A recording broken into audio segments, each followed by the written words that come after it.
जय राम जी की। राजा सिंधी रण ऑफ कच्छ में सिंध बोल बोल के आखिर हम सिंध के किनारे पहुंच गए। यहाँ से सब 200 किलोमीटर दूर सिंध है। हमें हिंद में सिंध बनाना है, हम बनाकर रहेंगे, ये हमारा सिंधियों को प्रॉमिस है। और दादा सिंधी दादा जयराम जी की जय झूलेलाल। पाण सिंधी गानो गाईंदा आहियूं। ओ मुंहिंजो खटी आयो खैर का हो जमालो। ई छा मतिलबु आहे हिन जो ख़बर तव्हांखे? मां तव्हांखे ॿुधायां थो, तव्हांखे ॿुधाईंदो वेंदुमि सभु सिंधियुनि जा मतिलबु तव्हांखे मां।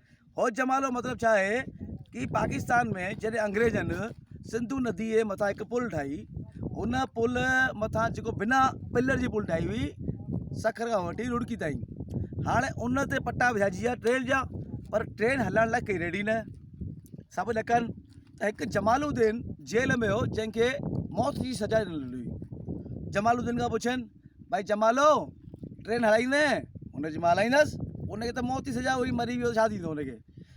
त हुन चई, सरकार हुनखे चयो, अंग्रेज़ सरकार, कि तव्हां अगरि हीअ ट्रेन हलाए विया त तोखे तुंहिंजी सजा माफ़ ऐं इनाम बि ॾींदी तोखे सरकार। जी ठीकु आहे। हू जमालू हलायो ट्रेन। जॾहिं ट्रेन सक्सेसफुल हलायो त हुन जी घरवारी ख़ुशि थी वई। अने सरकार वॾो प्रोग्राम रखियो। हुन प्रोग्राम में हुन जी ज़ाल गानो ॻायो, अरे मुंहिंजो खटी आयो खैर का हो जमालो। जमालुद्दीन जो नालो जमालो हो। सिंधियुनि में तव्हांखे ख़बर आहे लालचंद जो नालो लालू थी वेंदो आहे, तीअं जमालुद्दीन जो नालो जमालो हो। त उन गानो ॻायो, जेको मुंहिंजो खटी आयो खैर का हो जमालो।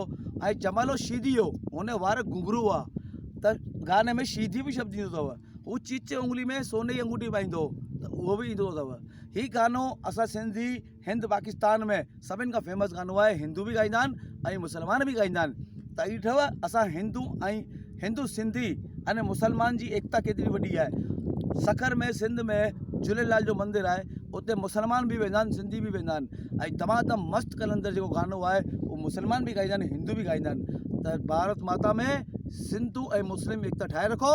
ऐं हीअ जेका पंहिंजा पॉलिटिक्स वारा माण्हू आहिनि, जेका मुस्लमान ऐं हिंदुनि खे लड़ाइनि था, हुननि खे सबक़ु सेखारो। जय झूलेलाल, जय राम जी की। राधा सिंधी।